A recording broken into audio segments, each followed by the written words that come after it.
Meus irmãos, abramos a palavra do Senhor na carta de Paulo aos Gálatas. Daremos sequência à nossa série de estudos na carta de Paulo aos Gálatas, abordando as muitas características que essa carta possui e a riqueza dos ensinamentos que nela contém para o nosso crescimento espiritual.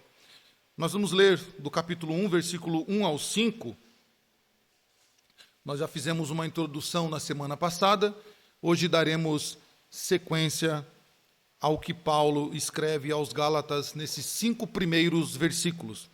Diz assim a palavra do Senhor: Paulo, apóstolo, não da parte de homens, nem por intermédio de homem algum, mas por Jesus Cristo e por Deus Pai, que o ressuscitou dentre os mortos, e de todos os irmãos meus companheiros, as igrejas da Galácia.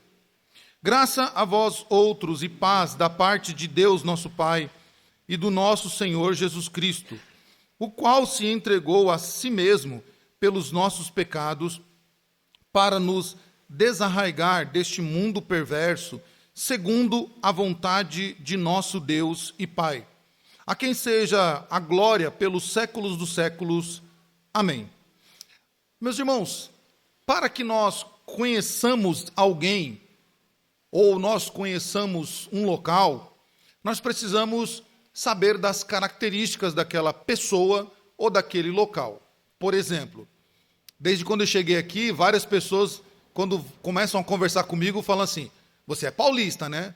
Eu falo, sim, mas como você sabe? Você fala porta. Então, uma característica de um paulista é falar porta, e eu falo porta de fato. Como, para mim, é fácil saber como é um mineiro pela maneira abreviada de falar as palavras, ou um carioca pelo R arrastado, e assim vai. Para conhecer uma pessoa, nós conhecemos pelas suas características que essa pessoa possui, então nós podemos afirmar: aquela pessoa é de tal lugar, aquela pessoa é desse fato, aquela pessoa ela é assim. Quando nós afirmamos isso, é porque, de fato, nós conhecemos características que estão intrínsecas nessas pessoas ou neste local. Quando nós olhamos para o que está acontecendo aqui na carta de Gálatas, ou na Galácia, Paulo, então, escreve a esses irmãos. Por quê? Porque Paulo está vendo algo acontecendo que está descaracterizando o Evangelho da sua originalidade. Então Paulo escreve a esses irmãos para lembrá-los das características do verdadeiro evangelho em combate ao falso evangelho, da qual nós falamos no domingo passado. Mas, para a gente não se perder aqui na história, vamos relembrar o que nós falamos na introdução. Para que nós possamos entender, então, a carta de Gálatas, nós precisamos tirar o nosso olhar reformado nesse instante, a nossa cosmovisão reformada, a maneira como nós interpretamos o texto bíblico e a teologia, e regressar um pouco mais na história até chegar ao século I, até chegar para que possamos entender que contexto Paulo está vivendo, para que ele possa, então, escrever essa carta aos irmãos da Galácia. Bom, primeiro Paulo está vendo que Paulo ouviu que está tendo uma pregação paralela, após Paulo ter passado pela Galácia, pelas igrejas da Galácia. Lembra, Galácia não é um país, Galácia é uma região que contém várias cidades, e possivelmente ali várias igrejas. Bitínia, Antioquia da Psídia e vários outros locais. Então, Paulo instituiu igrejas ali, e agora Paulo está ouvindo que há um grupo de pregadores, vamos colocar pregadores itinerantes, que estão pregando um evangelho, estão pregando algo para inserir no evangelho.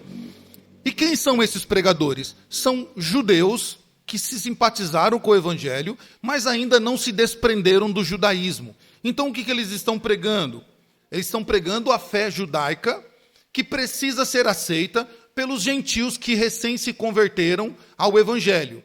Então é assim, você se converteu ao evangelho, mas para você ser um de nós, você precisa passar pela nossa teologia também, você precisa abraçar isso aqui. E começam a falar. Por quê? Qual era a grande preocupação dos judeus e por que eles pregavam isso? Porque eles tinham receio de que a fé judaica se dissipasse, que os judeus eles perdessem as suas características, a ponto de não ser mais reconhecido como judeu. E por que desse medo? Aí nós precisamos voltar na história um pouco mais. Quando o povo de Israel foi num dos seus cativeiros, em um dos momentos que ele ficou cativo, o imperador, o rei, né, que cativou os judeus, o que eles fizeram? Eles falaram assim: não podemos manter esse povo aqui sem tirar-lhes as características originais dele. Então o que eles fizeram lá no Antigo Testamento? Misturaram este povo, né, com os povos vizinhos, a ponto do povo perder até mesmo a pronúncia correta do hebraico. E aí ficou um hebraico meio misturado. Eles não conseguiam mais pronunciar o shi, ficavam si. Então, quando iam falar Shemuel, se falavam Simuel. Quando iam falar Shibolete, falavam Simolete. Né? Quando ia falar Moshe, ele falavam Mossi. Misturavam, eles não conseguiam mais pronúncia, porque misturou-se dentro do povo de Israel povos estranhos, para que o judeu perdesse a sua identidade, as suas características originais. O que esses pregadores estão preocupados? Que não aconteça isso de novo. Então, o que eles estão pregando? Pelo menos 3 coisas que caracterizam um judeu de fato. Quais são as 3 coisas que hoje em dia ainda podemos ver que caracteriza um judeu de fato? Primeiro, a circuncisão. A circuncisão era uma marca de identidade do judeu. Todo judeu, ele precisava ser circuncidado. A circuncisão era a retirada de um pedaço da pele do órgão genital do homem. Tá? Então, todo menino judeu precisava, isso sem anestesia, sem o conforto médico clínico que nós temos hoje, isso era retirada esta pele do prepúcio do órgão genital masculino. E isso era uma dor tão grande que o judeu chegava ali a ficar quase 7 dias sofrendo aquela dor, perdia suas forças. E tanto é que isso era uma cirurgia tão delicada que lá atrás, quando uma das filhas de Jacó, quando a filha de Jacó, ela foi assediada por um filho de um rei da cidade vizinha, e este filho se apaixonou por Diná e acabou contraindo um relacionamento com ela, sem casar, os irmãos de Diná fizeram o quê? Falaram: olha, ele propôs casamento, porque estava apaixonado, falou: você pode casar com a nossa irmã, mas você precisa ser um dos nossos. E ser um dos nossos precisa o quê? Circuncisão. Você precisa fazer a circuncisão. Então, o pai do garoto falou assim: ok, vamos fazer. Então, todos os homens, animais, vamos fazer a circuncisão, porque nós queremos juntar os laços com vocês, por causa do amor que meu filho tem, e o nome dele também era Amor, pela sua filha Diná. Só que quando estavam no 3º dia, que eles estavam ainda fracos, sem condições físicas de se levantar, os filhos de Jacó foram e mataram todos os homens da cidade, e isso foi um grande vexame e um grande pecado que eles cometeram, usando o símbolo da aliança, o símbolo do pacto de Deus com o seu povo. Então, uma marca que os judeus aqui pregavam, eles pregavam a circuncisão. Paulo está ouvindo isso. E os judeus têm essa característica. A segunda característica que um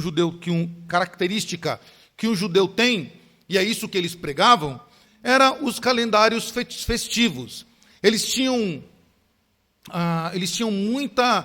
muito rigor com o cumprimento do calendário deles. Lembre que o calendário deles não é o calendário solar, é o calendário lunar.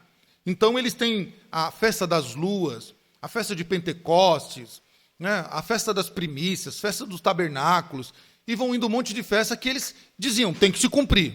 Vocês precisam observar o nosso calendário e cumprir com as nossas datas festivas.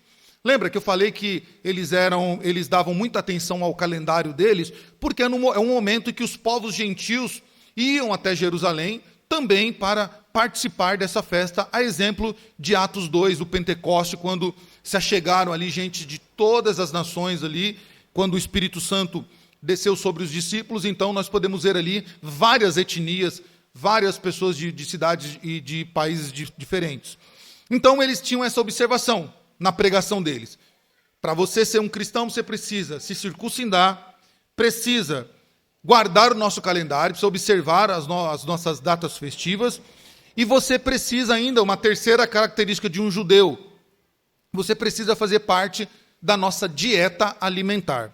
Lembra, a dieta alimentar era a restrição de muitos alimentos que um judeu não poderia comer, até hoje não pode comer. Dentre eles, o mais específico é a carne de porco.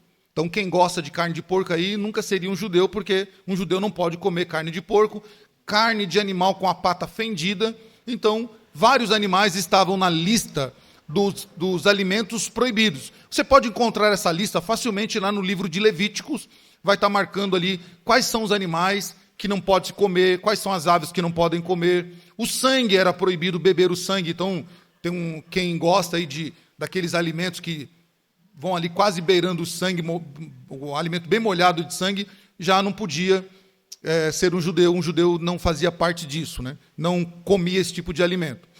Então, eram esses 3 pontos que eles estavam inserindo no Evangelho, meio que tentando consertar a pregação do apóstolo Paulo, a salvação pela graça. Então, o grande questionamento aqui, um pregador, o pastor Leandro Lima, ele entende que a grande discussão aqui na carta de Gálatas não é sobre lei e graça, embora seja também uma das discussões.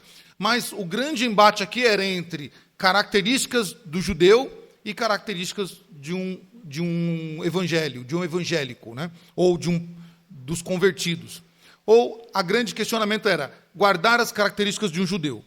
Então, Paulo mostra que essas coisas, conforme ele vai dizer no capítulo 2, são sombras das coisas que ainda virão. Paulo está dizendo, restringir ou inserir essa pregação de vocês no Evangelho é acrescentar um algo mais ao Evangelho. É acrescentar coisas que não fazem diferença na vida das pessoas. Não vão trazer a elas substância espiritual. Não vão firmá-las na fé, isso que vocês querem inserir. Circuncisão, calendário e dieta. Então, Paulo está dizendo, isso são sombras, são apenas reflexos das coisas que estão por vir. Ele diz isso bem claro no capítulo 2. Então, qual é o objetivo de Paulo, já depois de uma breve introdução que ele faz, qual é o grande objetivo de Paulo? Mostrar o evangelho verdadeiro diante do falso evangelho. Tem um falso evangelho que está sendo pregado, que é o evangelho que está sendo inserido, o judaísmo que está sendo inserido dentro da pregação evangélica, da pregação de Paulo, da pregação das doutrinas da graça. E Paulo está dizendo, para combater o falso, como que a gente faz? Prega o verdadeiro. É como aquele ditado que a gente aprende muito na escola, né? Como você ensina alguém a falar certo? Ou alguém fala certo, alguém que fala errado? Falando certo, você nunca corrige uma pessoa, está errado o que você está falando. Você corrige a pessoa com a palavra certa. Você vai repetindo até que a pessoa vai aprendendo com você o verdadeiro. É assim que se combate o falso. Paulo, então, está mostrando qual é o evangelho que eu tenho pregado para vocês, que vocês tão prontamente abandonaram. Esse evangelho tem características, pelo menos 4 características o apóstolo Paulo apresenta na sua introdução sobre o verdadeiro evangelho. E é isso que nós devemos ter em mente, meus irmãos. Qual é a característica do evangelho que nós vivemos? Quais são as características do evangelho de Jesus Cristo? O que nos define como alguém que segue realmente o verdadeiro evangelho? Quais são essas características? Paulo deixa muito claro isso nesses primeiros 5 versículos. Primeiro, Paulo ele defende a sua autoridade apostólica. Paulo ele dá uma ênfase aqui nas suas credenciais apostólicas, mostrando que realmente ele é um apóstolo dado por Deus. Note que ele diz, Paulo, apóstolo não da parte de homens e nem por intermédio de homem algum. Paulo está dizendo, eu não sou apóstolo separado por um grupo de homens que foi lá, estendeu as mãos e me fez apóstolo.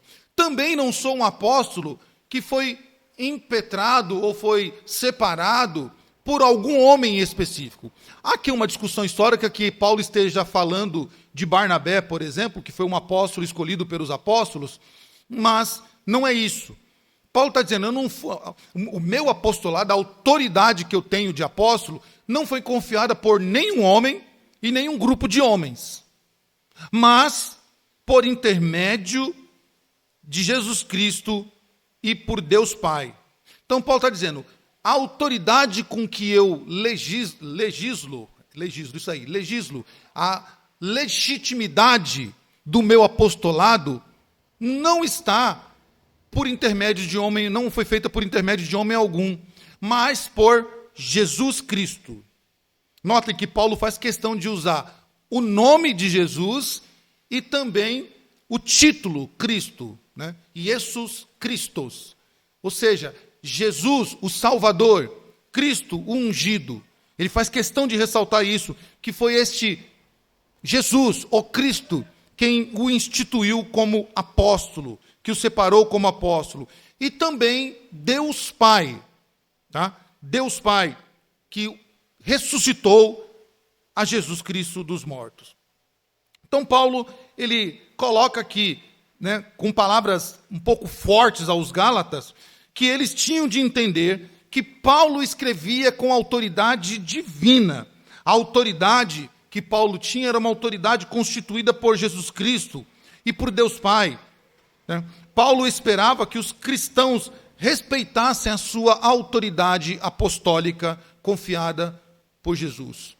Então, a primeira característica do que Paulo está colocando, o evangelho que eu estou apresentando a vocês, ele tem uma autoridade.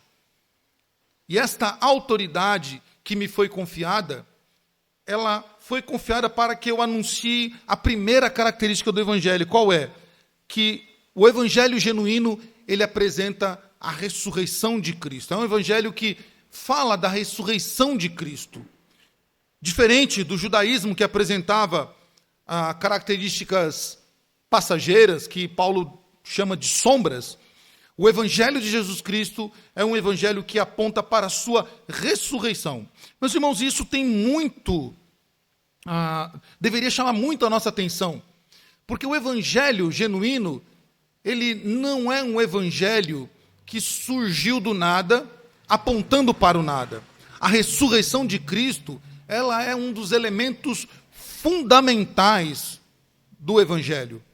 Por quê? Porque sem a ressurreição de Cristo, não há sentido em praticar a fé evangélica. Não há por que nos reunirmos. A ressurreição de Cristo, né, a teologia vai dizer que a ressurreição de Cristo é a confirmação de que Deus aceitou o seu sacrifício. Tá? Por isso que a palavra de Deus diz que Jesus Cristo é a propiciação dos nossos pecados. Então, ou seja, Deus aceitou o sacrifício de Cristo, por isso o ressuscitou dentre os mortos. Então, o evangelho, ele não é da parte de homem algum, e nem por meio de homem algum. Paulo está dizendo que o evangelho se origina em Deus, e veio diretamente de Deus, como nós lemos na nossa liturgia, em João capítulo 1. No princípio, dizendo que no princípio ele era a palavra, e a palavra estava com Deus, e sem Jesus Cristo, nada do que foi feito se fez. Ele é o princípio, ele é a palavra inicial. Ele estava lá no começo de tudo, quando Deus disse pela sua palavra, haja luz, haja separação de águas, haja isso, haja aquilo outro. João está dizendo que Jesus Cristo é a palavra de Deus. Por isso Paulo está dizendo que a posição dele como apóstolo não está baseada na opinião de alguns, ou não veio de nenhuma pesquisa ou de nenhum conselho humano, mas foi baseada no chamado divino feito por meio de Jesus, por meio do Pai e do seu Filho.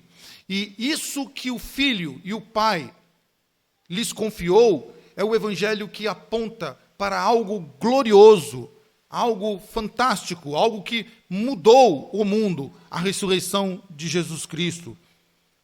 Quando Paulo diz que o Pai o ressuscitou dos mortos. E aí ele continua no versículo 2 dizendo, a todos os meus irmãos e companheiros, as igrejas da Galácia. Paulo, além dele dar a atenção à ressurreição, que é algo importante do cristianismo, Paulo está dizendo agora que ele não está sozinho, que este momento em que ele escreve, ele não está sozinho, ele está acompanhado de um grupo de irmãos, de um grupo de crentes, que está se importando com a igreja da Ásia Menor, com as igrejas da Galácia. Então Paulo está dizendo, olha, eu fui enviado por Deus, por Jesus Cristo, prego a ressurreição de Cristo, tá? E todos os irmãos, meus companheiros, tá, estão comigo. Quem está escrevendo? Paulo e todos os companheiros. Ou seja, o evangelho genuíno de Jesus Cristo, o evangelho genuíno que combate o falso evangelho, ele demonstra comunhão. Ele demonstra união entre o povo de Deus. Qual é o grande problema que está acontecendo aqui na Galácia? Há um falso evangelho que está separando irmãos. O que Paulo está ensinando os irmãos? Que o verdadeiro evangelho, ele não separa, ele não causa ruptura entre família, entre irmãos. Ele não causa divisão de pensamentos. Mas como ele mesmo vai dizer, que é um só pensamento, uma só fé e um só batismo. O verdadeiro evangelho, ele combate as dissensões, ele combate as divisões, ele combate separações. O verdadeiro evangelho não veio para separar pessoas, mas veio para separar o homem do pecado e uni-lo a Cristo. Por isso que, quando nós nos reunimos, nós nos alegramos porque nós temos um só pensamento, um só propósito e uma só fé. Por isso a reunião dos crentes é uma reunião alegre, é uma reunião solene, é uma reunião festiva do povo de Deus. Paulo escreve juntamente com os irmãos para que os crentes da Galácia fossem confortados, sabendo que eles não estavam sós, que o falso evangelho não seria capaz de separá-los. Ele continua ainda no versículo 3, graça a vós outros e paz, da parte de Deus nosso Pai e de nosso Senhor Jesus Cristo.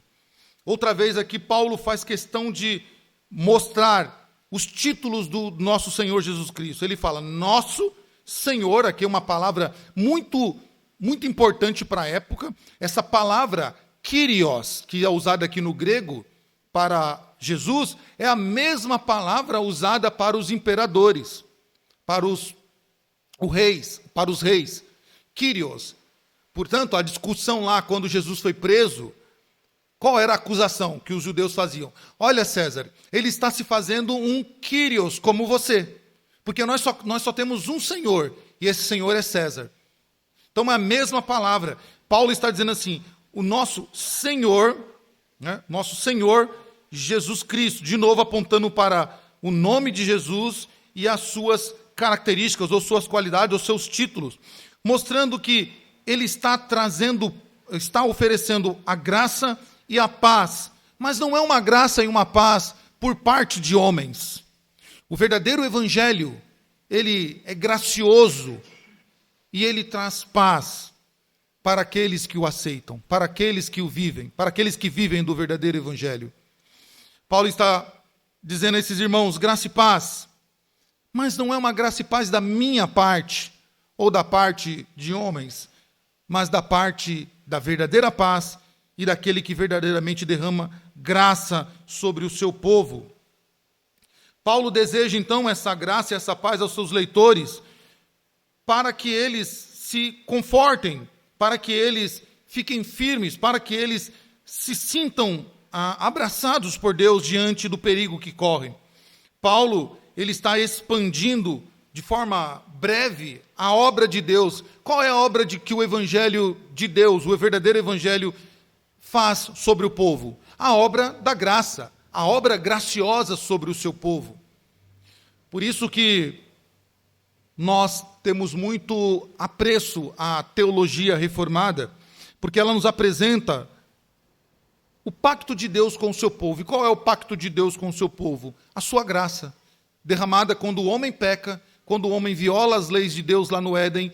Deus então faz um pacto do homem, do qual nós chamamos o pacto da graça. E a obra que o evangelho faz na vida de uma pessoa é trazê-lo para essa aliança, trazê-lo trazê-la para esta graça maravilhosa derramada a todos aqueles que temem e que o seguem. A primeira coisa que Paulo escreve sobre Jesus é que ele, de forma graciosa, se derramou e se entregou por causa dos nossos pecados. É isso que ele diz a seguinte: qual é esta obra graciosa? Versículo 4, que Jesus Cristo se entregou a si mesmo pelos nossos pecados. Primeiro ponto, Paulo apresenta, o verdadeiro evangelho apresenta a obra mais graciosa que o ser humano pode ter. Qual é? Que há alguém que se entregou a si mesmo pelos nossos pecados. Nós sabemos que o que nós merecíamos por causa dos nossos pecados era a morte eterna, era a condenação eterna. Mas Cristo, diz o Evangelho, que ele graciosamente se entregou de forma voluntária, não foi de forma obrigatória, não foi por imposição, foi de forma graciosa, voluntária, que ele se entregou para ser o nosso substituto naquela cruz, se cumprindo o que o profeta Isaías disse. Ele tomou sobre si as nossas dores, levou sobre si as nossas enfermidades, o castigo que nos era merecido, ele levou sobre ele. Então ele, de forma graciosa, se entrega pelos nossos pecados. É isso que Paulo está dizendo a esses irmãos. Por que vocês estão seguindo um evangelho falso, sendo que Cristo já levou sobre ele? Cristo se entregou pelos nossos pecados, por todos eles. Não tem por que a gente viver de sombras, viver de características falsas, da qual não é o verdadeiro evangelho.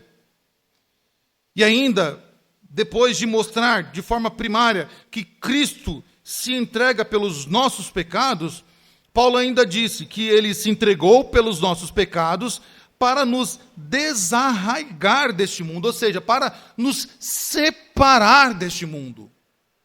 Cristo, ele se entrega por nós para que nós não vivamos entranhados, ou como diz vocês aqui, garrados com este mundo, mas separados, livres deste mundo, para que nós deixemos de ser escravos deste mundo e passamos a ser homens e mulheres livres pela graça. Por isso que Paulo, no capítulo 2, vai dizer: se vocês já estão livres com Cristo, se vocês já morreram com Cristo, por que vocês ainda se submetem às leis deste mundo? Por que vocês ainda rejeitam o falso evangelho e abraçam as coisas do falso evangelho, como não comas, não toque, não proves, faça isso, faça aquilo outro? Vocês já estão livres porque Cristo levou sobre si os seus pecados, os nossos pecados, e nos desarraigou deste mundo, ou seja, nos separou deste mundo perverso, nos tirou deste mundo. E por que Cristo nos tira desse mundo? Paulo está dizendo: porque esta é a vontade de Deus, o nosso Pai. Paulo está dizendo assim: tudo o que Cristo fez foi pela vontade de Deus Pai, nos redimir e nos tirar do caminho do mundo pecaminoso. Então, o que o verdadeiro evangelho apresenta? Apresenta a autoridade deste evangelho. É um evangelho que procede do Pai. É um evangelho em que apresenta a ressurreição de Cristo como algo gracioso, porque através da ressurreição de Cristo, o Pai afirma, o Pai mostra que o sacrifício foi aceito. E por causa do sacrifício que foi aceito, então os nossos pecados foram perdoados. Cristo levou sobre si todos os nossos pecados e nos separou deste mundo perverso, deste mundo mau. E Paulo faz questão de colocar esta palavra perverso neste mundo, porque é isso que o mundo é para o cristão, mundo perverso. E Paulo ainda continua dizendo, no versículo 5, ele vai fechar a sua breve introdução aos Gálatas num ato de doxologia, um ato doxológico. Aí ele diz, né, a ele, no caso, a Cristo, que nos separou deste mundo, que levou sobre ele os nossos pecados, que morreu em nosso lugar, e Deus Pai o ressuscitou dos mortos. para que nós pudéssemos desfrutar da obra graciosa do Evangelho, a Ele, então, a glória pelos séculos dos séculos. Paulo encerra a sua breve introdução nessa carta aos irmãos de Gálatas, antes dele realmente agora ser de forma mais dura com eles, acerca do que eles estão vivendo. Paulo, então, glorifica a Deus, glorifica ao Senhor. Por isso, quando Paulo detecta o falso evangelho, então ele mostra as características do falso evangelho, as características do verdadeiro evangelho para combater o falso evangelho. Paulo mostra isso. Irmãos, olha o evangelho que vocês devem seguir. É um evangelho autêntico, procede de Deus Pai. É um evangelho que mostra que Jesus Cristo ressuscitou dentre os mortos. Por isso nós temos a convicção e certeza de que nós vamos viver essa graça maravilhosa de Cristo, essa graça maravilhosa porque foi da vontade de Deus o Pai. O verdadeiro evangelho, ele causa união, ele traz união ao povo de Deus. Por isso, nós só podemos ter um último ato, então, depois disso. Glorificar a Deus, glorificar ao Filho, glorificar ao Espírito Santo, porque nós somos salvos pela graça. Meus irmãos, o que nós podemos aprender com esta breve introdução do apóstolo Paulo? Que uma vez que nós vivemos o verdadeiro evangelho, nós temos que viver de maneira digna este verdadeiro evangelho. Nós não precisamos de acréscimos, como Paulo vai começar a falar aqui no versículo 6. Nós veremos isso no próximo domingo. Nós não precisamos de nada que seja acrescido ao evangelho. Nada que torne o evangelho mais palatar, mais saudável, mais aceitável. Nós não temos que colocar no evangelho aquilo que ele não tem, ou tirar do evangelho aquilo que ele tem para agradar pessoas que estão ao nosso lado, para que as pessoas se sintam mais incluídas ou inclusas. Como alguém disse aí umas semanas atrás, né? Precisamos fazer uma atualização na Bíblia, porque a Bíblia ela é homofóbica, ela é fascista, ela é agressiva, sexista, machista, taxista, tudo que é isto. A Bíblia precisa ser atualizada. Pera lá, como assim? Por que as pessoas têm esse tipo de ideia que não é nova? Por que elas têm esse tipo de ideia? Porque elas querem tornar a Bíblia mais agradável. Charles Spurgeon, pregando um sermão chamado o Evangelho Deturpado, alguma coisa assim. Spurgeon prega isso no século XIX. Ele diz que chegaria um tempo em que o mundo, os crentes desejariam um evangelho mais amigável, que eles pregariam a igreja mais amigável. Isso lá no século XIX, ele diz que as pessoas desejariam um evangelho mais palatar, mais saudável, mais inclusivo, né? Seria a igreja amigável. E isso está relatado no livro recente, um livro recente do John MacArthur, Com Vergonha do Evangelho, onde tem lá todo o sermão de Spurgeon, quando ele diz isso. Nós não podemos fazer do Evangelho algo amigável com as pessoas. Nós vamos falar do amor de Cristo. O que nós vamos apresentar? O verdadeiro Evangelho. Qual é a mensagem central do verdadeiro Evangelho? Cristo ressuscitou dos mortos. E porque Ele ressuscitou dos mortos, nós podemos ter a convicção da nossa salvação. Nós podemos acordar todos os dias com a convicção da nossa salvação. Podemos dormir todos os dias tranquilo, porque sabemos que somos salvos e os nossos pecados foram perdoados. O sacrifício de Cristo na cruz, meus irmãos, ele não foi algo fictício. Não foi uma brincadeira que Deus fez com a humanidade ou com Jesus Cristo. Foi algo real. Foi um fato histórico e fato real. A sua crucificação e a sua ressurreição nos dão garantia de que o que nós temos hoje para viver, para nós, basta. O evangelho genuíno de Cristo para nós basta. Porque Ele nos apresenta as características verdadeiras que um cristão deve possuir através do verdadeiro evangelho. Por isso, vivamos esse verdadeiro evangelho. Vivamos esse evangelho que mudou as nossas vidas e que muda a vida de todo aquele que crê, conforme nós lemos na liturgia em Romanos capítulo 10. Todo aquele que crê no evangelho será salvo. Todo aquele que crê no evangelho não perecerá.